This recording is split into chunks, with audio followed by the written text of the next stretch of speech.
These are the frequently asked questions for Algebra 2 for Section 7-2, Day 1. Don't think you really need a lot of these, but I'm going to go ahead and do just some basic graphs of y equals a times b to the x. So when you look at number 7, you realize that a is a negative, so we're going to be reflecting over the x-axis, so that's going to give it a different look.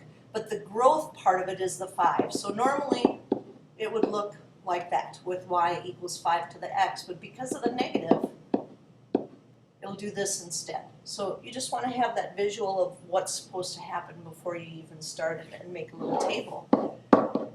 Because I know I don't need a whole lot of negatives. I know what it's going to do on that side. It's going to get closer and closer to the asymptote of y equals 0. So we'll put some numbers in and see what we can get here. So if we have the negative 2 power, remember that's for reciprocals. So it would be 1 over 5 squared, and then we have the negative in front of it. So negative 1 25th. A negative 1 power is going to flip that and make it 1/5, so that'll be a negative 1/5. Anything to the 0 power is 1, but we have that negative out in front. And remember, just like we talked about in class, we can always count on 0a, and our a value here would be a negative 1. And then you put a 1 in, negative 5, and you put a 2 in, and order of operations says you have to do the power first and then multiply by that negative out in front, so that will be a negative 25. So that just tells us it's going down very quickly beyond the positive 1 value for x. So we go ahead and graph it at negative 2, just a little bit below, same thing at negative 1, 0, negative 1, and 1, negative 5. And then what I want to do is shoot for almost straight down. And again, my smart board is on the blink, so it's graphing a little too high, but I definitely am going to go back and make sure that that does not appear, that my asymptote is going to cross the x-axis. So there it is. And the instructions were simply here that we are graphing. That is what we are doing, and it's graphed. Now again, think domain and range here, because you know you're going to have to do that in the end. So domain, all x values are okay, so all real numbers, but our range is definitely y is less than 0 in this graph. All right, then number 8. Number 8 has y equals 1/2 to the x. So I realize this is going to be decay. So this is one that's going to start higher and end lower. There is no negative a value, so it should look something like that when I get done. So I make my table, and I'm maybe going to do a couple more negatives than I normally would, because what I know about it, I know that it's going to get closer to the x-axis on the right-hand side, so I'm not going to bother doing a whole bunch of those. So to the negative 3 power, we have to flip it, and then we would cube it, and that will give us 8. Negative 2 power, flip it and square it. Negative 1 power, flip it. 0a, in this case a is 1. And then we have to the first power 1/2, to the second power 1/4. So negative 3, 8. Negative 2, 4. Negative 1, 2. 0, 1. 1, 1/2, and 2, 1/4, and again, it's approaching that asymptote, but it's never going to cross it.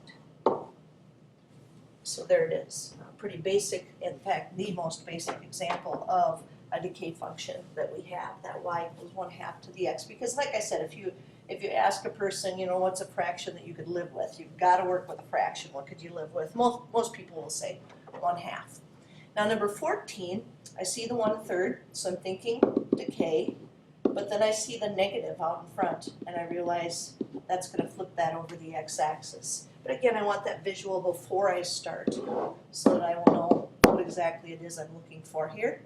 And I know what this is going to do on the right-hand side. It's approaching y equals 0, so what I'm going to do is just spend a little more time on numbers that are on the left-hand side of this graph, which would be the negatives. So negative 3, we put that in there. That means we're going to flip it, we're going to cube it, and then we have the negative out in front, so this will be a negative 27. Negative 2 power, we're going to flip it, so it'll be 3, then we square it, which is 9, and then we multiply by that negative 1 out in front, following the order of operations, as always, the golden rule in math. 1/3 of the negative 1 is 3, and then we would take that times the negative 1, so negative 3. 0a, and a in this case is negative 1. To the first power, negative 1/3, and to the second power, negative 1/9. So I am going to graph my negative 2, negative 9. I'm going to need to move my screen up a little bit here so that you'll be able to see that. Negative 2, negative 9, and then we have negative 1, negative 3, 0, negative 1, 1, negative 1/3, 2, negative 1/9. Like so. And it does, you can see it does resemble just my quick little sketch up there of what was going to happen. So always think about that in advance. You know, what do you know about the A? What do you know about the B value? And just go through and think about what the graph should look like when you're done, just in case you mess up. Then number 18, another one up here, but this one we have an h value up there because that negative 2, that x minus 2 is part of the power, so that's going to be an h. But again, we always start by just graphing the parent function, which in this case will be negative 0.3 to the x, and then we'll translate when we get there. So what we have to do is think, all right, well, 3/10, that's going to give me decay. So normally it would look something like that, but it has a negative in front of it, just like the last one we did. So that's going to be reflected over the x-axis. And then what we have to do is think about some numbers. Maybe try negative 3, negative 2, negative 1, 0, 1, and 2, just like I did with the last one. And then sometimes, instead of thinking decimals, it's easier to think fractions. And this is one of those times, because we know with the negative we're going to have to flip it. So if we flip this, it's going to be 10/3. And then we have to raise that to the third power and slap a negative in front of it. So negative 2, we're going to flip it, square it, and slap a negative in front of it. And then we have negative 1, so we're going to flip it, which would be 10/3, and put a negative in front of it. And then 0, always going to be 0a. Then we have a 1, which will give us negative 3/10. And then we have a 2, which will give us negative 9/100. So, you know, at least start thinking through it in terms of fractions. And then if you want to figure out what it is as a decimal to graph it, you sure could do that. You could punch your negative 1,000 divided by 27 into your calculator, and you'll see that that's approximately negative 37 and some change. And then negative 100 divided by 9, that one, you know, we get a negative 11 and 1/9. But it gives us something to shoot for as we are aiming our graph. So let's see what we can do here, because now we want the shape. And that was the graph that we just did. Remember, that's your parent function. And that just gives you the shape. So this is going to be a dashed or dotted graph here. I'm not going to try and fit on that negative 2, negative 11 and 1/9, or negative 3, negative 37 and some change there. But I'm definitely going to have my negative 1 and negative 10/3 on here. And then 0, negative 1, 1, negative 3/10, 2, negative 9/10. So again, I know it's pretty steep over here. So there's the shape of my graph. And now all I have to do is move it according to the translations that I see in the equation. So I go back to the equation and I see that my h value is 2, and that means that my graph needs to be shifted 2 units to the right. So get my graph back and just move the points, and I could graph 4 of them here, just move those points 2 units to the right.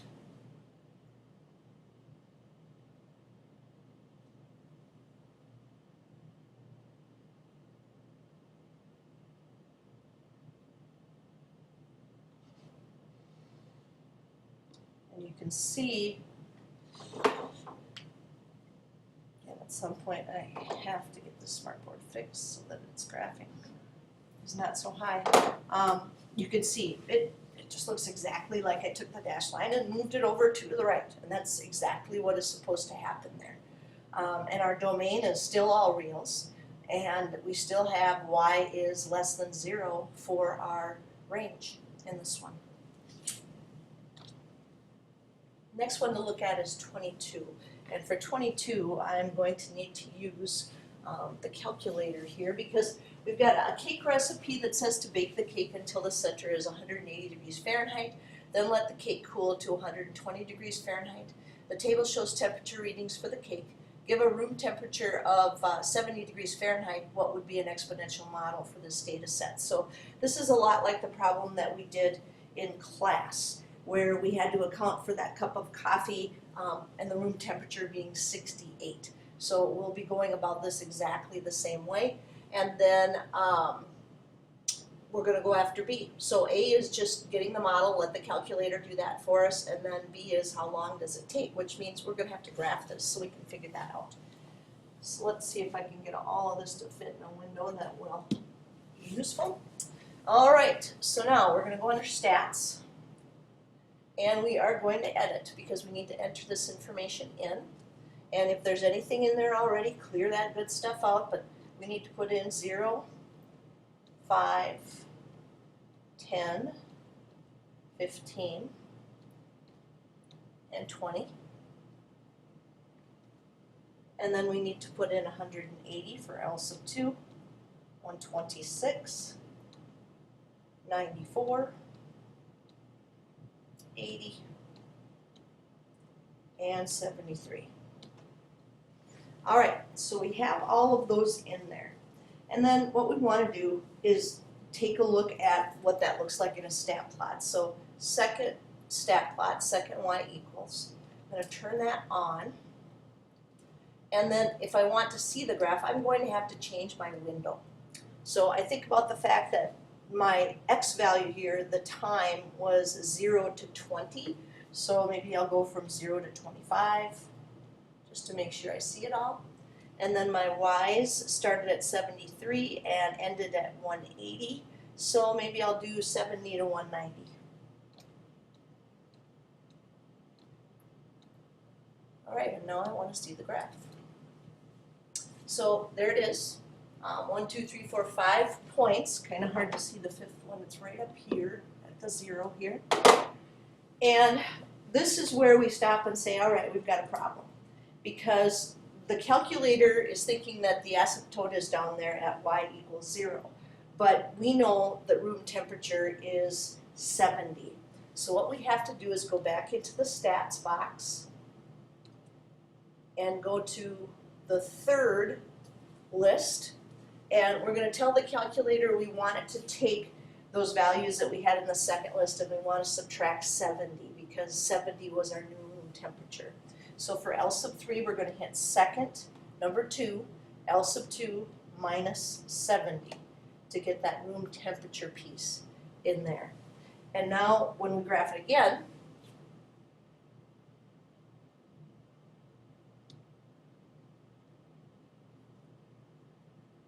we have that graph. And if we changed our window so that we had the minus 70 piece in there,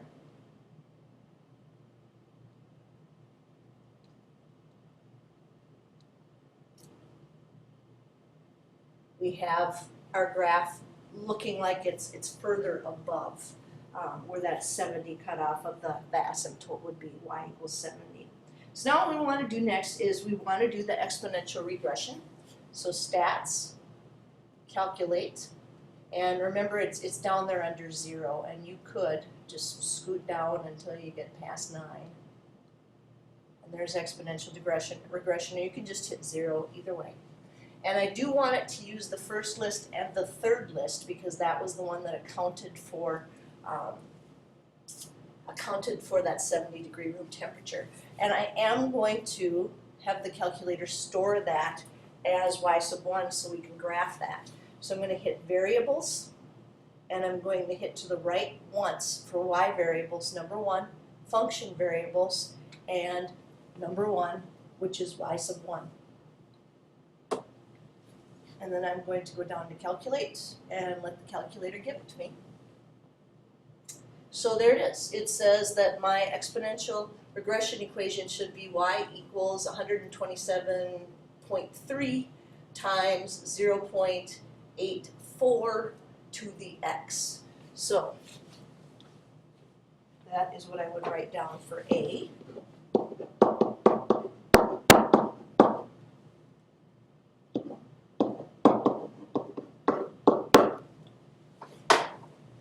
So there it is.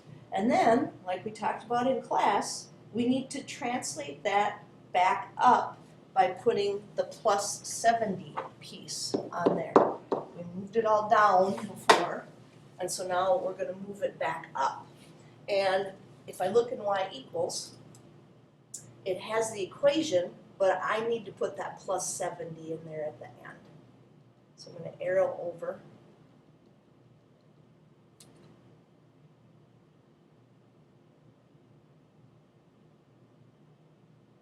All right, so now I'm at the end of it, and I'm going to tack on that plus 70. Didn't take the 7. There we go. And graph. And we can see this is a really, really good exponential regression. Seems to be going through just about every point. That second point over, which would have been our 5,126, maybe a little bit low, but it's pretty doggone close, so that's a good regression model there. And now all we want to do is use this to answer the second part of the question. And the second part of the question was asking us about how long this was going to take to cool to the desired temperature.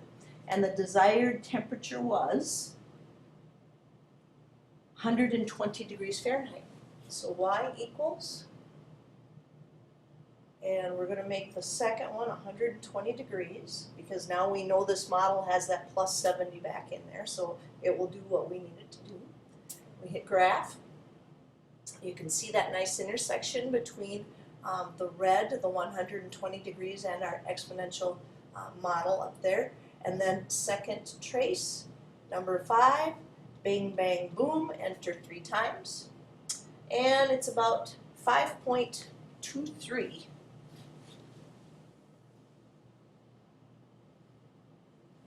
And this was in minutes.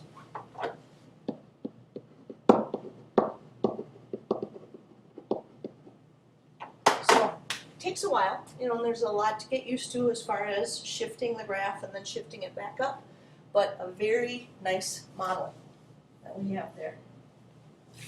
Now, let's see what else I had for you here.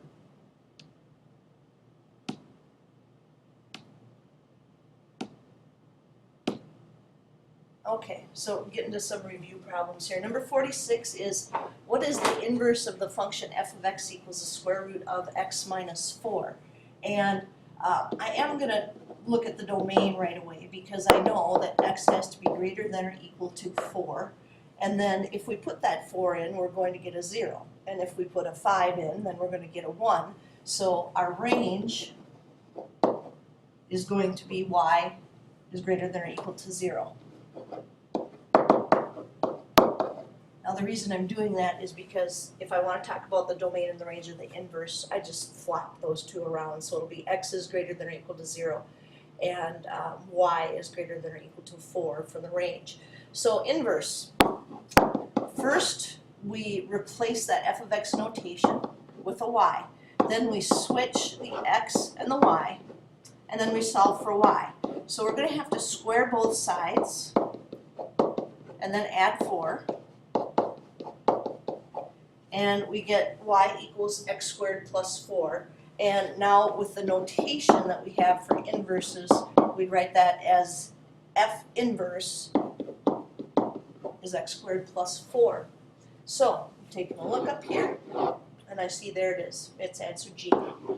And it does have the range for our original as the domain for the inverse, which is what we want.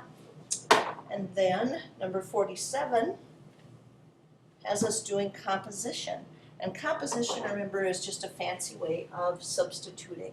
So this says we want g of f of x. So that means I have g, and wherever I see an x, I have to replace that with x squared minus 4. So this will be 1 over x squared minus 4 plus 4, which will be 1 over x squared. And that is answer A right there. And there is no talk here about the domain, so we won't bother with that. Number 48, what is f of 3? So we have to figure out again what f was. And f was x squared minus 4. So there's f, and wherever I see an x in that, I have to replace it with x squared minus 4. So this will be x squared minus 4 squared minus 4. And we cannot distribute that 2. The only time that we can distribute using the properties of powers is if it is pure multiplication or pure division. We do not have that here. I've got to get a little more screen here so I can work this out for you.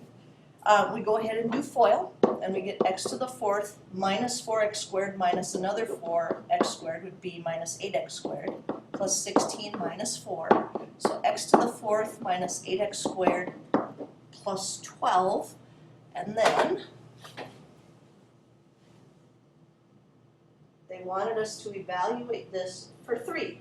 So we're going to need to put a 3 in there and see what we get. So 3 in here, 3 in here. 3 to the 4th is 81. So we'll have 81 minus, and then we have 3 squared is 9. 9 times 8 is 72. So 81 minus 72, and then plus 12. And that's going to give us 21, which is answer H right there. Now remember, the other way to do this is you take the 3 and you put it into F and you get an answer. And then you put it back through F again a second time.